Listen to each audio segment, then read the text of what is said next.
Welcome to the Boardroom Podcast, presented by the Political Action Committee, People for a Better DeSoto County, with your hosts, Chad and Ben. We hope to give you an informative look into local government by having a healthy discussion about city issues, interview a few friends, and have a little fun.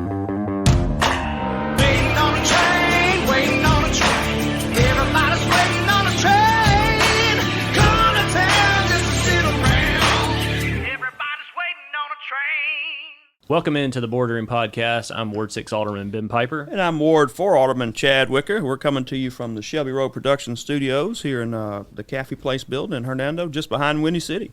It's our second show of July. It's a big one. We have State Senator Chris McDaniel joining us later on as our guest speaker. We had Lieutenant Governor Delbert Hosemann on earlier this month, and now we have his opposition, Chris McDaniel. We're going to be asking him a lot of similar questions, giving him a chance to answer some of the attacks that the Hosemann campaign has posted on him, and giving him a chance to tell you a little bit more about himself, talk a little baseball. We talk a little bit about everything. Yeah. It's a good I didn't realize he's a basketball player. A basketball player, South Mississippi guy, so we'll have that later on in the show. We'll have Chris McDaniel on, Republican candidate for lieutenant governor. But first, we're going to talk about what's going on. What's going on here lately in Hernando here, Chad? Right now, it's just hot. It is hot. And you got election signs on every corner of the street. So yeah, Republican primary is coming up on August the 8th. So for those of y'all that are tired of seeing signs, yeah, school starts back up here soon. Who's your kindergarten teacher? I don't know. I don't know yet. I don't know just yet. I guess we'll find out about a week or so. We'll have popsicles in the park, I guess. Yeah, that's right. That stuff going on, and we'll have the open houses and all those things going on. And I have been in contact with Miss Triplett at Hernando Elementary, and they're going to send a kid each meeting during the school year for the pledge. For the board meetings. Okay. So we'll have a kid from that. I think actually 2 kids from each class. I think it works out where the first graders are going to do the first semester and the kindergartners do the second semester, so they can get a little more mature. Yeah, that makes sense. But we'll have 2 kids at every board meeting giving the pledge. So I want to say the last when we went for a tour of Hernando Elementary with my youngest, Miss Triplett was saying I think they're going to have 16 classrooms of kindergartners, and for the first time in Hernando Elementary history, they'll have over 800 students. At that school, 800 at that kids? School, yeah. So, definitely busting at the seams. Just a sign of one. We have a great school district here. We have great teachers, all those things. But also just that we're facing unprecedented growth here in this county, and people want to be in Hernando. It's a great. I know people feel like it's losing that small town feel sometimes, but I feel like we've tried to do everything we can to try to maintain that, to preserve the square, preserve some of the historic elements of the city. And I think Derek, them on his other podcast, they had the DeSoto County Arts Council people on there talking about some of the stuff they do. I think are they still doing the Friday night porch deal? Yeah, I think it's the first Friday of each month. They've got the back porch party. Yeah. So first Friday in August, they'll have that coming up, and then they'll have hometown headliners coming up in September. Every Thursday in September, they'll have some bands come up, kind of like Sunset on the Square. So DeSoto Arts Council doing some good things. Do they still call the football team the I-55 roadblock? That's what when we were in school. That's what they called us. What the Hernando High School? We were the I-55 roadblock. That's what they called them. They still call them that because their game's going. What I'm saying is their game's going to start here about 4 weeks or so. Yeah, they will start up soon. I had not heard that before. You never heard the I-55 roadblock? Man, we shut it down. We were good back in the day. I feel like the Hernando team's a lot. They are very defensive minded, run the ball. Well, we had Coach Jenkins, who's now I think he's the athletic director for the county. Mm-hmm. He was our football coach, and he was more of a defensive, run the ball kind of coach. But we had some very good talented people come through there. And, I think a couple people played NFL from those years I was there. So I might have to see if we can get Coach McCann to a new, fairly new coach. Not a new coach, but he hadn't been here. Yeah, I think it's his second year, right? Yeah. So let's see if we can get him on. Yeah, he would be a good one to have. Coach McCann, if you're listening, reach out to us. Let's see if we can talk 2 a days. Sure. See if we can relive Chad's glory days out there on the gridiron. I didn't play very much. What else going on, Ben? I think that's about it. Soccer season's about to get started. So parents, if you've got a soccer player, your coach should be reaching out to you any day now if they haven't already. I messed up, Ben. I forgot to register. Uh-oh. But I got Michael Carson. He helped me up and got my boys registered, but I'm not going to be able to coach. He already had coaches for my age group. So everybody will take a sigh of relief. They won't have to face the onslaught of the Wickers Warriors or whatever you named your team. So we'll have soccer starting up here soon. I'll be coaching both my girls this year, so that'll be exciting this fall to take that on. Is that a sniff? Yeah, I don't know. I guess it's the allergies or something like that. It must be something July, blooming right man. now. I don't know what it could be, but yeah. Do you want to give about your golf tournament coming up? Yeah, so I'm sure people have heard of the crew of Hernando before, and I'm one of the members there, and in the crew of Hernando, and have been for several years now. They call it the crew cabal, right? Y'all kind of just run stuff behind the scenes. Nah, I don't know about that. I think we're just trying to give back to the community. I don't know. It started as from a Bible study group, and just Christian men trying to give back to the community they live in, and the community of Hernando. So we've got the crew of Hernando has our Tee Off for Teachers tournament coming up July 27th. What this does, the money goes right back into the classroom. So DeSoto County teachers can file for teacher grants up to $500 for special projects, or let's say they want everybody in the classroom to read a specific book and do a project on the book, and you don't want the kids to have to, or the parents to have to purchase all the books. A grant could potentially cover it. Last year, crew raised about $17,000 with this tournament. We're able to fully fund every teacher grant with the Hernando schools. So, definitely a great tournament. Dozens of teacher grants were fulfilled in Hernando schools, and so it's just it's a great tournament. It's a good time. It's going to be hot. Great calls. It's going to be hot. It's out there at the Hernando Golf and Racket Club. We have a bunch of coaches out there to drink, right? Yeah, you gotta stay hydrated. You gotta have water first off. Water's the most important thing. But yeah, you gotta mix in a Diet Coke or soda water at some point. So, we'll have a good time out there. Looking forward to playing a little golf, having a good time. But yeah, let's talk about City of Hernando. Let's talk about the board meeting. We had our board meeting in the boardroom. Yeah, so one of the highlights from it was the addition of another school resource officer. The city entered into an agreement to add another school resource officer through DeSoto County Schools. Yeah, all the high schools are getting a second school resource officer in the county. So that's right. So when Chad and I and the rest of the board took office in 2021, we had 4 school resource officers for the 5 Hernando campuses.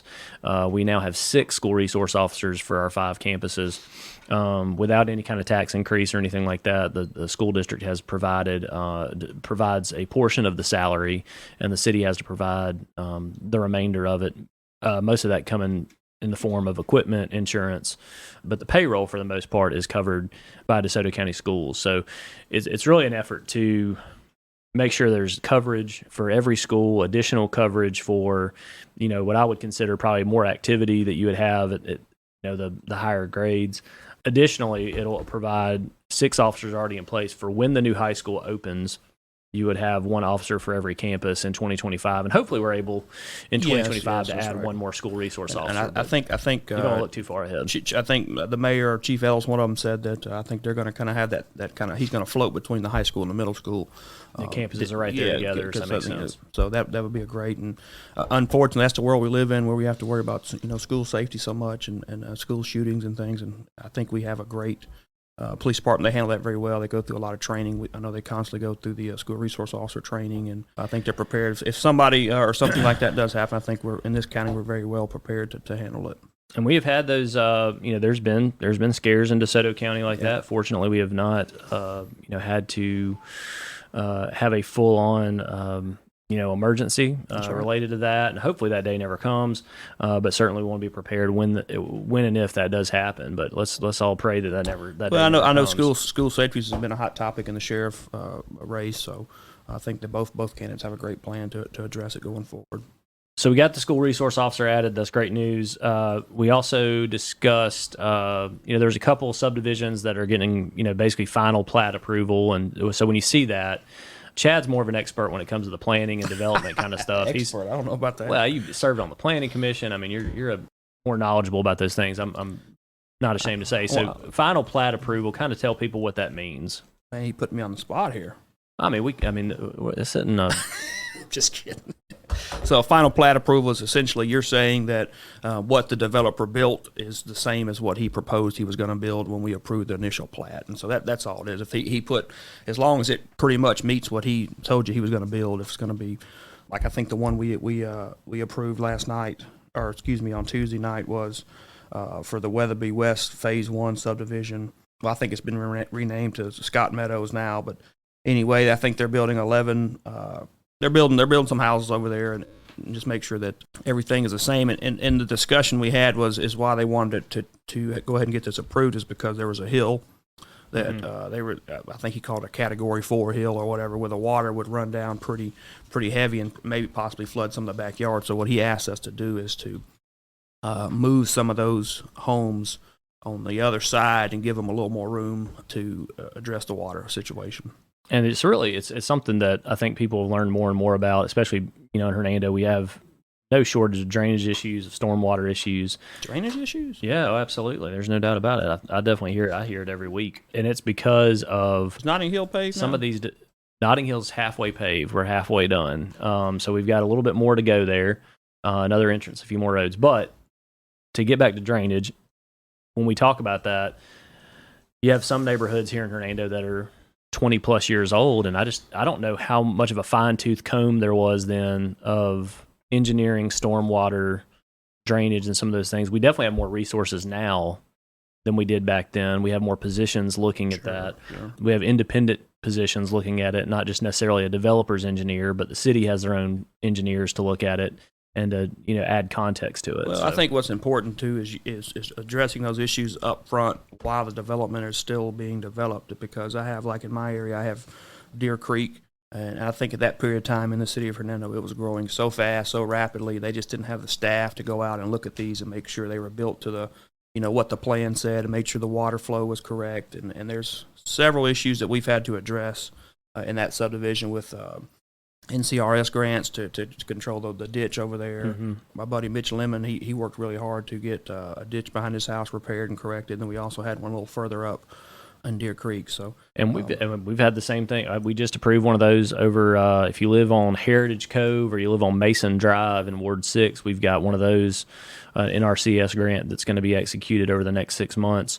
And Heritage Cove's been there since before Walmart was there. Yeah, I mean, it's well, been there a long time. So they have erosion issues from the development into around the Short Fork Creek, and so that'll be addressed by that. We've used those all over town. People have probably noticed the Kirkendall Park there. All those trees were taken down. You see that white rock that was done with the NCRS grant. The next to Evolve Daycare there, where we got that ditch like fixed. Magnolia Drive or something. Right there by the Evolve Daycare. She had some issues with erosion on her fence, and so we got NCRS grant to help repair that. I hated to lose the trees at Kirkendall Park because they did provide a lot of shade for folks that were running on the track or whatever. I wasn't running on the track, but some people run on the track.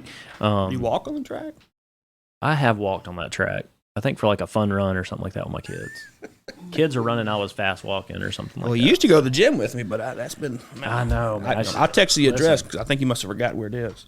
I just, no excuses there. It's not showing up. Not showing up. They do have a daycare, so you can drop your kid off. And they do. Club 4. That's got the, right. Free. We got to quit giving away free ads here, Chad. We got to quit. We got to get more 25 listeners if we're going to start selling ads. We got more than that. We got all kind of listeners. We got all kind of listeners. Right. We love our listeners. We appreciate y'all tuning in with us. What else we got on the agenda? The last planning thing is that I think there's a developer who's developing at the end of Whitfield Drive over there. He's putting a storage. What do you call that? Self-contained. Yeah, where you park storage. RVs and things like that. He's okay. Yeah. Yeah. Trying to say, we approved the insurance plan for the city employees with another decrease, 8% decrease. So I think the thing out of that was, or the news out of that was that it puts the insurance rate back to 2015 fiscal year levels. That counts a pay raise for the employees? I mean, that's one way to look at it for sure. That's definitely one way to look at it. And I think that's, it's more money in their pocket. I think it frees up money for the city as well, because the city has a portion of that insurance that they pay. Ultimately, it comes down to just good health of the city employees. I mean, sometimes it's, you're able to leverage that and say we haven't had any kind of major, health issues among the 185 to 200 employees that the city has. I think that was a big part of it. But United Healthcare, continues to be the coverage provider for the city for health insurance. Sure. We talked about using some money from the tree mitigation account to pay for the landscaping at Audie Baldwin Park. Yep, Addie Baldwin Park. Yep, I think it's about $2,000. So I asked about that. Compel Church put that in the account there. I think it was somebody. It was a different developer. It was not Compel Church. I think Compel put several trees on. I don't know how many trees they've put out there on their property line, but they have planted a number of trees. But I'm thinking about it, and I guess this show won't be out till Monday. But you guys are doing a ribbon cutting there on Saturday. Is that correct? Yeah, so it'll be that will have. Oh, is that next Saturday or is this Saturday? It's the 22nd. That's the 22nd. Yeah. I think they've got a ribbon cutting going on. So, but they are they holding service there? Not just yet. Okay, not just yet. Addie Baldwin Park. We'll get about a $2,000 landscaping facelift there from the tree mitigation fund. It's $2,000 of the $2,400 in that fund. So we're basically exhausting that entire fund to improve one of the parks. We've had some landscaping improvements done at the Gale Center and some other things. Yeah, well, and so they know the tree mitigation fund is like when a developer goes into a piece of property and cuts the trees down to develop. They can either come back and plant the trees, or they can put money into this account for us to use to mitigate the loss of the trees. So that's what that is. And most developers usually end up planting the trees back. I think it's cheaper to do it that way, but absolutely. All right, what else we got on the agenda? Do you want to talk about the animal shelter change order we did? Yeah, so those were it's about $10,000. Yeah, it was for some landscaping in front, and I think some key fobs. So for entrance. Yeah, entrance, and it's about $10,000. That's all covered by donations that people have. Yes, that's right. But I think the question came about as to... Yeah, I asked the mayor, because it was my understanding that we were going to borrow some funds to construct that building, and we learned that I guess we may not be able to do that. Yeah, so just, municipal finance 101, right? Mayors cannot just go to a local bank and say, hey, the city needs $1 million to do this project. Can you give us a rate? It has to go through a bond process where the board would have to vote to take out a bond to pay for whatever the expenses are specifically, or to have a general obligation bond. You think we got to explain what a bond is for some people? Well, yeah, I mean, so you're basically you're borrowing money based on the credit of the city. Yeah, but people make investments in municipal bonds. So municipal bonds are just an investment. So somebody may invest $1 million or whatever, and then we, a city, Hernando, any of these cities work with bond companies to purchase a bond at a certain interest rate, and it's simply a loan. Yeah, just like somebody gets a mortgage, cities get bonds typically. So. And that's the way that's one of the ways that cities can borrow funds. There's other ways that they can do it. And then you got different types of bonds. You got general obligation bond or GO bond. You have a revenue bond where you're borrowing against revenue you're making, things like that. So. But cities can't just go down to the local bank or go to the local banks and say, "Hey, we need this money. Can we borrow some?" You sure? It doesn't really work. It doesn't really work that way. Oh, that's what I thought. I'm just saying that's the way it works. So. Oh, okay. So as we look at the animal shelter, the city has had an influx or an unexpected influx of revenue from sales tax, which I think was budgeted at $5.35 million. It's most likely going to come in around $5.65 or $5.7 million, just depending on what these last 2 months hold. So there should be some additional funds there that were unexpected.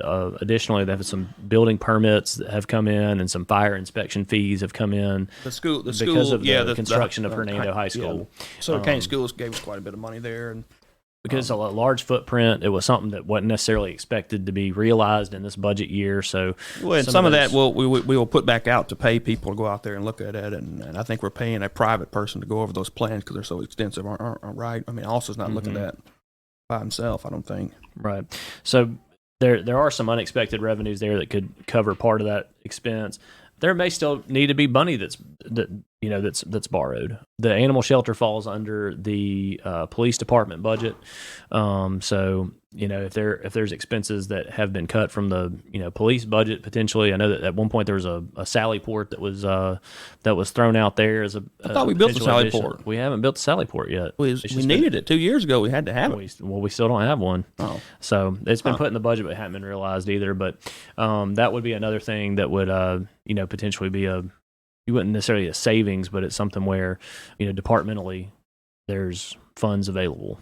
So what you're saying is it may be a situation where we don't have to borrow the money potentially, and we're finding the money in other places to pay the cost. Right, and normally what you would see is, and every city's different. Some cities do one large budget amendment towards the end of the year, where if there's money that has had to be spent on different things that weren't expected, the severe weather that we had on Father's Day, that's probably going to be around $100,000. I think the mayor said 145,000. 145,000. Yeah, that's something that's unexpected. You can't necessarily put that in the budget. Severe storm damage that may or may not happen, it's going to have to come out of a contingency or a rainy day fund or whatever. But I say all that to say there are cities that quarterly do budget amendments, which to me is more of a real time what is going on in the city, and that it's something I would like to see in the future as we go through it. We do get aldermen do get monthly revenue and expense reports that are kind of like P&Ls in the private sector, or profit and loss statements. E&R's expense and revenue report, we're able to see, where are we percentage wise for payroll, insurance. Yeah, one thing, Ben, one thing I'm and I don't know where I hadn't really talked to you about this. I'm going to talk to the mayor and some of the other aldermen as well. I think we need to adopt our budget by line item. So when these things like this happen, we know that money's being moved and where it's coming from and so forth. Just to be more transparent. I'm not saying anybody did anything wrong or anything. I think it's just a way to be transparent. Everybody knows I'm the jail administrator in DeSoto County. We are constantly doing budget amendments because our budget is adopted by line item. So I can't just move $100,000 from the inmate food budget to the car budget without getting permission to do that. So I think that's just another layer of accountability to prevent anything from ever happening. And I think part of it's just coming from the growth of the city, the growth of the budget. Some of those things most of those things have happened organically. It wasn't because of tax increases or anything like that. The city budget's just grown as the city has grown. I read, you mentioned tax increase. I read something the other day that Doc has voted for like 6 tax increases since he's been on the board. Did he do that when you were there? No, I think that was a 2017 increase. 6 times? That was voted on to pay for a second ambulance in the city. Oh. And to staff a second ambulance in the city. I think that's where that came from. Oh, okay. I didn't go and look through all the footnotes and all the stuff, but I think that would be my guess there. But election season is we're in full swing. Election season here. I'm sure folks are ready for it to come and go. The Republican primary, like we said, is coming up on August 8th. That leads us to our guest that we're bringing on here, Senator Chris McDaniel, a Republican from Ellisville, Jones County. I think he's pretty adamant he's a conservative Republican. He is a conservative Republican. He was adamant about that, and is he a conservative fighter too? Yeah, and I think that's a lot of people that live in DeSoto County. So we've got Chris McDaniel joining us here. And we are bringing him on now to discuss the Lieutenant Governor campaign, and we're moving into our interview portion. Senator Chris McDaniel, here we go. If you want to start, just kind of tell us your background. And I think you're from Ellisville, Jones County, Forest County area. So just talk about how you become a state senator, I guess. Well, goodness, that's a great question. I never thought I would be in politics. I thought I was going to be a judge maybe one day. But it started, I guess, back in my dad was a professor, and I grew up in Ellisville, small town there in Jones County. And went one thing after the other. Loved basketball, loved sports. Followed that bouncing ball through college. I played at JCJC and then at William Carey, and decided law school. Did that at Ole Miss. Had a great time. Was honored to be selected as a federal law clerk at a United States District Court. After that, spent 2 years there. They only allow you to stay 2 years. It's kind of akin to a surgical residency or something like that. And then to a firm in Laurel, Mississippi. And from there, one thing led to the other, and I ran for state senate and won that. And I've been fighting for conservatives ever since. So I know that's kind of the condensed version. I'll be happy to answer any details, but I've been doing this a while now. So I think for a lot of people in DeSoto County, they may not know a whole lot about, Jones County and Ellisville and kind of the Pine Belt, if you will, down there. What is it like there? What is the kind of the economy like? What are y'all seeing in that part of the state, kind of compared to up here in DeSoto County, more of a Memphis suburb, I guess? Well, it's something. It's in many ways it's very similar. That is the type of people. I've always loved DeSoto County. I have an uncle. My wife has an uncle that lives up there, and we were traveling up there 25 years ago, back when it wasn't quite as developed. You might remember those times, Ben. You didn't have nearly as many buildings or commercial buildings out there as you do now. And we'd go up there, and the people are very much like the people of Jones County. They're hardworking. They're naturally conservative. They're Christian. They make up some of the best people in this state. So I've always enjoyed being there, and the past races have always done very well there because I really like the people. Economy-wise, presently, DeSoto County looks really strong. Naturally, there's always room for improvement. We always want to see growth and prosperity. At Jones, likewise, we have a good, diverse economy. We've got transformer plants. We've got a GE plant down there. We've got a lot of different things happening to keep our people employed, and that's incredibly important because right now in this state, we need jobs. Mississippi for far too long has relied on public monies and handouts. Our people don't want handouts. We don't need handouts. We need jobs in this state, and Jones County is a good model for that. We have a good, diverse, vibrant economy there, very similar to the one in DeSoto. And some of the things you're saying kind of reminds me of another interview we had with our state auditor, Shad White. He came from small town, South Mississippi, and, had parents that, weren't necessarily well off or upper class or anything like. He kind of pulled himself up by his bootstraps, went to get advanced degrees and all that kind of stuff. But you feel like that's kind of the story of Mississippi, I guess, for a lot of people, right? Just working hard. I really do. You think about my dad. I lost him a few years ago, back in '99, but he was my hero, and he was the first person in his family to get a college education, and he was able to attend Rice and then Southern Miss and be a professor, and because he took that step up so many years ago, that it enabled me to take some steps up as well. But we should never lose track of who we really are foundationally. We're just Mississippians, and we're the best people on the earth, and I'm very grateful for the foundation that he gave me, because a lot of children just don't have that foundation. So I was incredibly blessed to be from a small town, incredibly blessed to, he had us in church every time the doors opened. It was one of those kind of situations. And so those lessons never leave you in life. And he taught me the value of hard work. And then I lost him back in 1999. And it was a traffic accident, and I was there with him when he died. I laid right there with him and told him goodbye. And it was most devastating thing that ever occurred to me. And I tell people all the time that I died right there on that road with him that night. And but when I fought through it took me a couple of years to fight through it. His lessons always came back to me. It was always about fight for your principles, believe in yourself, be strong, be courageous. And he always said, we're here to be salt and light, if only for a short period of time. And so I tried to take those principles that he taught me, and I've tried to do that throughout my career in politics. And I've done the very best I could. I just hope he's happy with me. So yeah, small town Mississippi is the very best, and I was very fortunate to have a great mom and daddy. I still have my mom, and I'll be calling her here in a few minutes after this for sure. It definitely sounds like there was a lasting impact there, and appreciate you sharing that part of your story with us.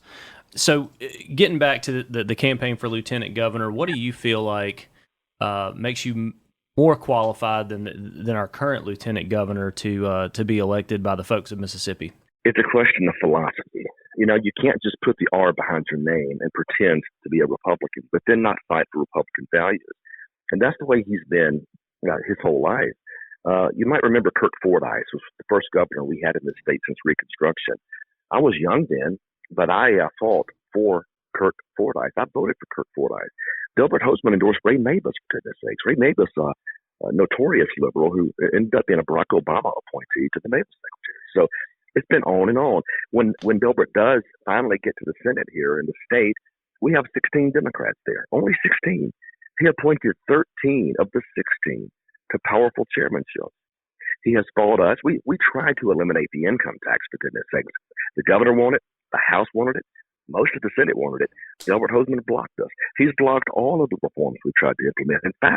In fact, there was a bill we had that stopped men from playing in women's sports. That's a good bill. I voted for that bill. That bill had other language in it. It would have also killed men from being in women's restrooms and locker rooms. Delbert Hosemann stripped that language out of the bill. He has catered to the left on every issue. He made sure the ballot initiative process was re-implemented. He killed term limit legislation. He killed pro-Second Amendment legislation. He killed a recall process legislation. Even the right to die bill that we had. Remember COVID, how crazy everything got and how ridiculous the rules got? People in hospitals were literally dying alone, without their moms, without their dads, their husbands, their wives, dying by themselves. I had a bill that you didn't have to die by yourself. It would have mandated a visitor there for that dying person. Delbert Hosemann killed that bill. Guys, it's not just me saying this, okay? I'll wrap up here. The American Conservative Union scores these states every year. It scores us based on our votes. Right now, Mississippi has the second most liberal legislature in the southeastern United States. To put that in perspective, Michigan has a more conservative legislature than Mississippi. One man's called that. It's not Tate Reeves. One man has. That's Delbert Hosemann. So how will I be different? I'm a conservative. I'm going to fight to end the woke culture. I'm going to fight to eliminate the income tax. I'm going to fight everything Joe Biden does. I'm not going to appoint Democrats to chairman of committees. We could not be more different, Delbert and I. But the contrast is clear, and we're asking for our chance to prove that conservatives can govern and govern better than Democrats. All right, and so you made that fairly clear. That's certainly some strong statements there, and I think that we've had Lieutenant Governor Hosemann on as well. That he's done his his pitch and his campaign promises as well that he's put out there. Let's talk about the state income tax and abolishing the state income tax. When we talk about that, what is that replaced by? I guess what would be the plan for it? It goes away. It's great. Like everybody, I think most people would say less taxes. That sounds great. More money in my pocket every week. That's right. But where how does it get replaced, and how do we balance the budget from there? Well, Delbert Hosemann purports himself to be a thinking man, but he would, if he were honest about this position, he would have explained it. He seems to argue that we won't have the money to make up the difference. It's not a sincere argument. Just 10 years ago, we ran this government on $4.6 billion. So keep that in mind. Now we're approaching $8 billion. That's almost double what it was just 10 years ago. So we have a lot of wiggle room there. But this is the way it works. What you do is you find a number somewhere between 4.6 and 8, a comfortable number where goods and services, that is, what the taxpayers still expect, can be delivered efficiently and effectively, right? You find that number. You then put a spending cap there. You index for inflation. And then you watch next year's revenue. When that revenue hits that trigger, the income tax is reduced by a point. So on and so forth until it's completely gone. No draconian cuts necessary. No other taxes have to be increased or raised. We asked him to present that bill. I had that bill. He killed that bill. It's a common, logical phase out based on economic revenue triggers, indexed for inflation. It's the easiest thing in the world. Americans for Tax Reform. Grover Norquist supported it. Every conservative think tank in Washington supported it. Every conservative think tank in Jackson supported it. One man blocked it, Delbert Hosemann. What is your position on the grocery tax? I know that's something that I think a lot of Mississippians would like to see either at least lowered or reduced. What do you think about that? It needs to be eliminated. We're one of 3 states that still fully taxes groceries. And I think it's unfair fundamentally to hurt the working people of the state, because the grocery tax is regressive. It's punishment on the poor because people have to eat. I don't like the idea of taxing necessities. Now, the cities will argue that some of their money will disappear at that rate. That's an easy thing to fix. All we have to do is increase the diversion of sales taxes we already have down to the cities and make up that difference. It gives the people a break. It gives the cities more money for operation, and that money can be spent locally as opposed to in Jackson, where we have more efficiency and more accountability for the expenditures. The grocery tax needs to be eliminated. Absolutely.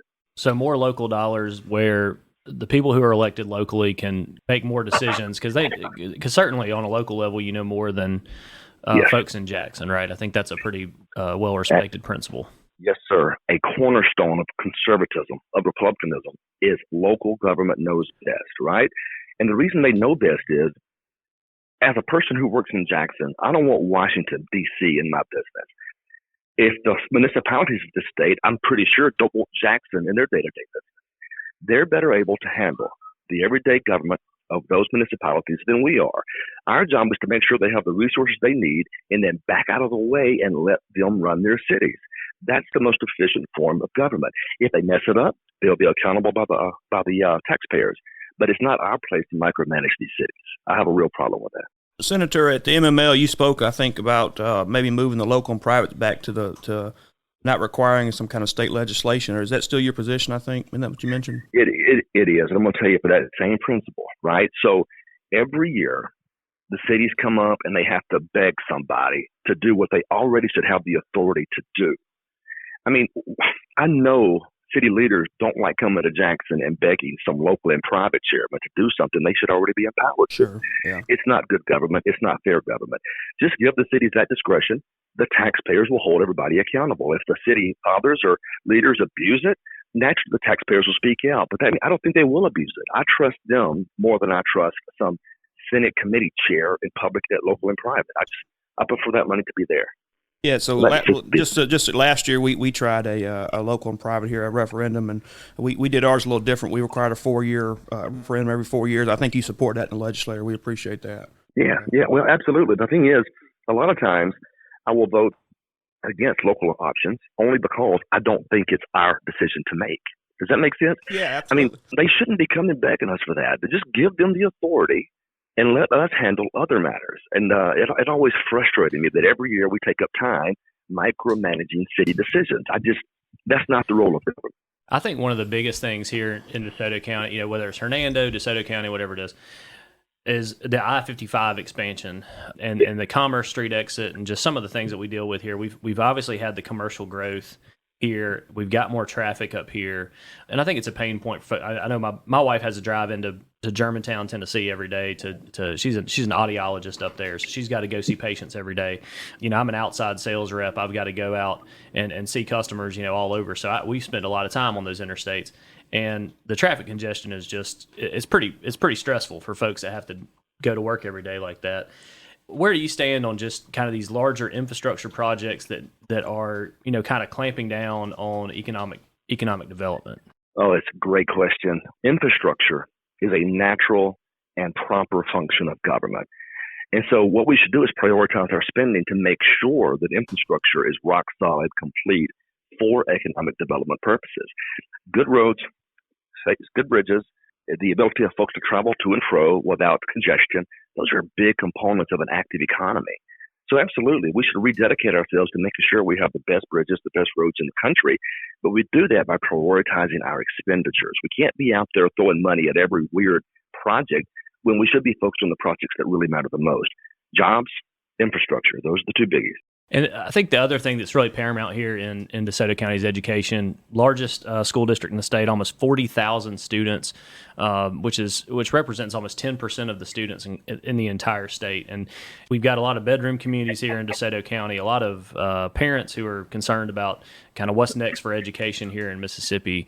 What's your take on public education here in the state and what direction it's headed?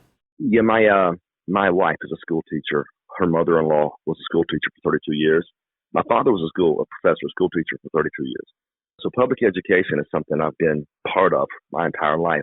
Both my sons right now are in public schools. So naturally, I want to see them succeed. And in the areas where they are succeeding, we have to protect those areas and make sure they continue to achieve greatness.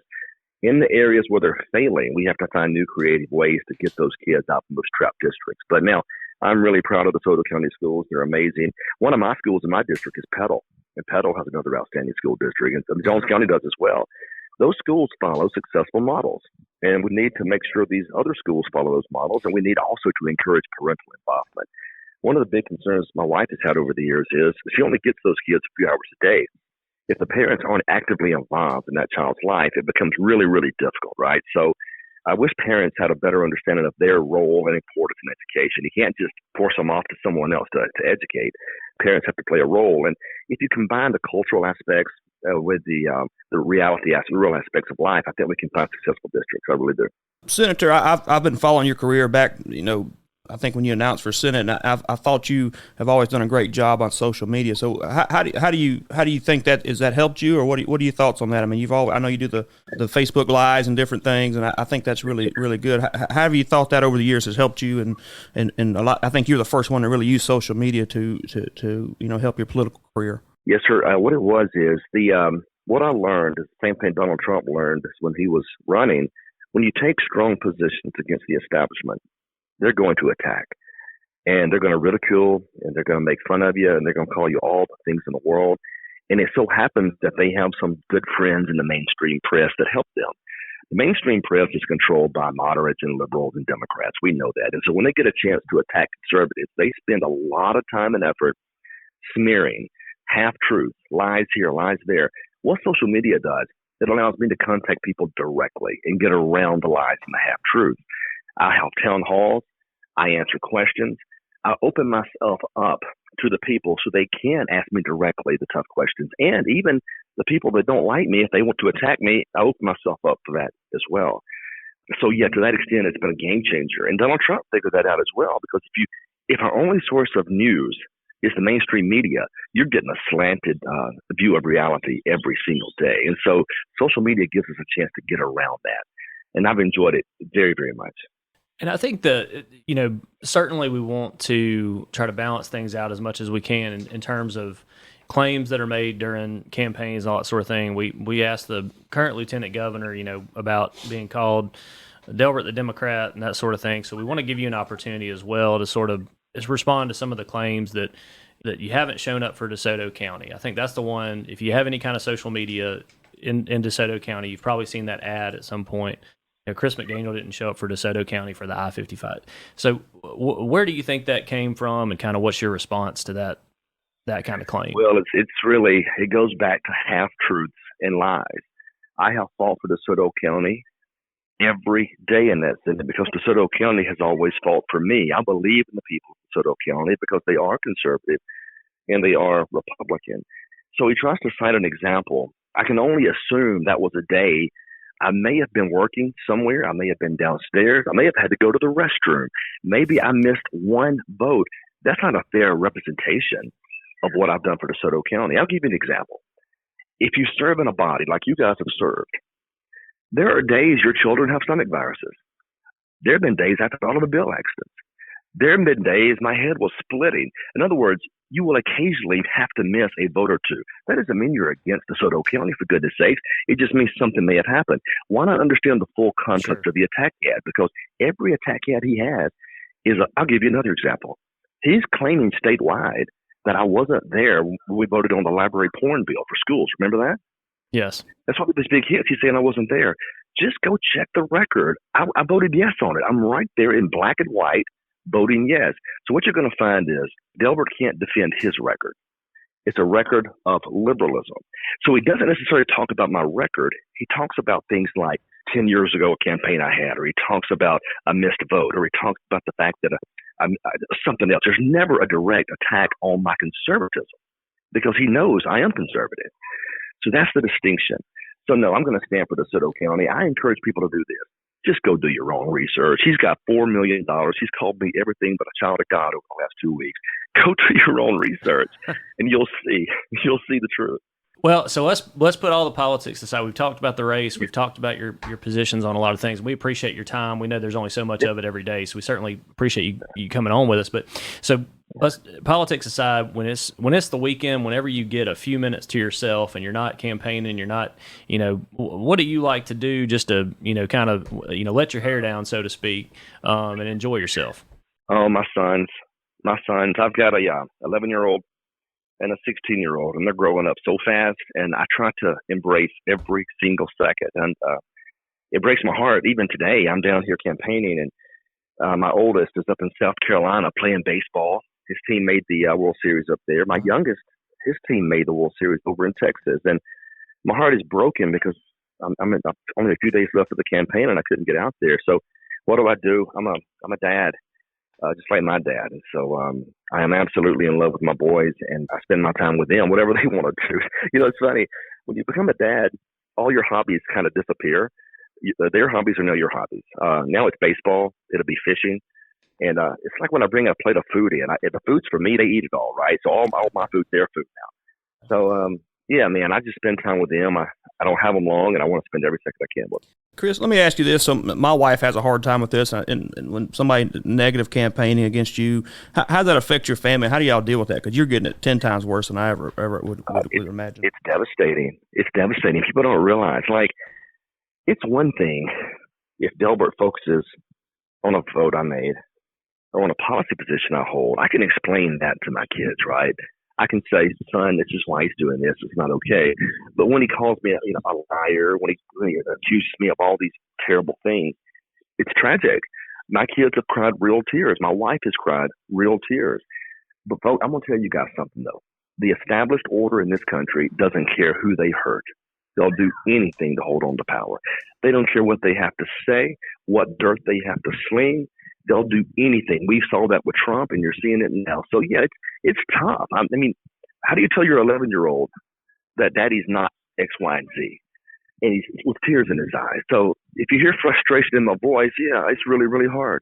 I hate every second of that. I really do. It's not fair. It's not fair for the family. I guess as we're wrapping up here, Chad may have one more question for you, but last question I have for you, and we do this with everybody. Mm-hmm. Folks in DeSoto County on August 8th, they're gonna head to the polls. They're gonna get in that voting booth, and they're gonna need to bubble in a name. What is the most important thing they need to know about Chris McDaniel before they cast their vote? I have a history of fighting for you. I have fought for conservative principles and values my entire life. I'm the highest rated conservative in the Senate. I've been endorsed by Donald Trump. I've been endorsed by Rush Limbaugh. I've been endorsed by Sean Hannity. I have a long record of conservative accomplishments. Even in this race, I've been endorsed by CPAC, the American Conservative Union, even Ted Nugent, for goodness sakes. That's a great endorsement, by the way. So my whole life, I've been fighting. I was born to fight, and I promise you, the Democrats are a threat to this country. We're not going to award them. We're not going to reach across the aisle to them. We're not going to promote them to chairmanships like Delbert did. We're going to stand in Mississippi. We're going to hold the line. We're going to get rid of the income tax, the grocery tax. We're going to put an end to this woke culture, guys. I tell you right now, these professors brainwashing these kids, they're going to find new jobs. These public school teachers that talk about sexual orientation and 55 genders, they're going to find new jobs. Mississippi is not the place for that nonsense, but we have to fight for what's left of this country. I'll do that if you'll give me the opportunity. Let me ask you one more question, if you don't mind. So I know, like Ronald Reagan was famous for having a great relationship with Tip O'Neill, the Democratic Speaker of the House at the time. How do you, if you're successful in this campaign, how do you come back and fix some of these relationships, like with Senator England on the coast? I'm sure you're aware of his based on. How do you fix those relationships, Senator? Well, two questions there. As to the issue of Democrats, Tip O'Neill was a Democrat, but the Democrats in the 80s, 70s, and 60s, those are the Democrats of Roosevelt and Kennedy. These Democrats today are radicalized. I have no intention of reaching across the aisle to any of those Democrats. Their party has become dangerous. As to fellow members of my party, I respect them. I like them. It's unfortunate that sometimes volunteers do things that riles people up, and I get that, and some of those things are inappropriate. But I have no hard feelings to any of those men or women, and I don't expect them to be loyal to me. All I expect is that they follow the Republican platform. That's all. If they will follow the platform and stand by it and let's fight together, we're not going to worry about these days. We're going to move forward to a brighter day. So I'm not going to hold grudges. I'm not going to punish these men or women. As long as they fight like Republicans and fight like conservatives, I consider them friends. All right, Senator, we thank you so much for your time. You've been very generous with it, very gracious to grant us an interview here. And folks at DeSoto County, that you've heard from both Lieutenant Governor candidates now. We appreciate having Senator Chris McDaniel here with us on the Boardroom Podcast. Senator, anything else you'd like to add? Well, I just would ask that people do their research. Don't believe all the attack ads. And just please consider voting for me on August the 8th. And tell your friends and family. And I promise you this, I will stand by every word of my conservative record. I will stand by every promise that I've made. And if you have any questions or any comments, my cell phone is 601-580-5833. That's 601-580-5833. If I don't answer, just text me. I'll call you right back. And you'll be up here tomorrow speaking in Walls, I believe, at the fire station. So they have the opportunity to see you tomorrow. So absolutely. I think so. I'm looking forward to it. That should be fun. What do you think the Red Sox got? I know you're a Red Sox fan. What are they looking like this year? It's not good. It's not good at all. I always try to end all our interviews with a laugh, so that's what I was trying to do there. Well, it's crazy. On the National League side, I love the Chicago Cubs, right? And so I grew up watching Ryan Sandberg at second base and thought he was the best thing ever. But I've been a Red Sox fan for a long time. That's my American League team. Yeah. And this year, I have the unfortunate news for you. They both stink. Both those teams are just awful. That's right. So it's going to be a tough baseball season. Bring on football. Let's do that. Right. Yes, sir. Well, thank you for being on the show, and we appreciate it, and good luck. Thanks, guys. I appreciate the chance. Y'all take care. All right, bye. All right, that was Senator Chris McDaniel joining us, Lieutenant Governor candidate, Republican candidate. Conservative Republican candidate. I'm sure he would want me to include that. He's conservative. Sure. He is conservative. He is running against our current incumbent, Lieutenant Governor Delbert Hosemann. That primary election is coming up on August the 8th. So we appreciate him joining us. We appreciate both the lieutenant governor candidates joining us. I guess the podcast is getting pretty big. Well, we got statewide candidates coming I think on here. you know, I was trying to. I don't think there's been another program that's had both of them on. So that shows you, I guess, the outreach we got, Ben. You're popular, man. I don't know about me. I know that they always want to come on to hear all of Chad's dad jokes. So we might have to call Chad dad jokes. All 25, 30 downloads. We're doing good, man. We're doing pretty good. But listen, folks, we appreciate y'all listening to us again. This is Alderman Ben Piper. I'm Alderman Chad Wicker. Thank you for tuning in to the Boardroom Podcast. The next episode that we'll have will be with all of the candidates for District 5 District 5 Supervisor Robert Foster, Jack Scott, and Jim Robinson. Will have all three of those candidates on. All the Republican candidates, they'll be in studio, joining us here at the SRP studios here on Caffey Street, the heart of Ward 4. You hear that beat? The heartbeat of Ward. Yeah, that's what they call it here, folks. And so we'll have those three candidates on, and we will have that episode for you just before the Republican primary election. So we will have that out late July, early August. So stay tuned for that. We appreciate y'all listening in, and we will talk to you again soon. Thank you for joining us for an episode of the Boardroom Podcast, presented by People for a Better DeSoto County. I hope we were able to inform you and give you some additional insight on how your local government works. Stay engaged. Local government is the closest to the people.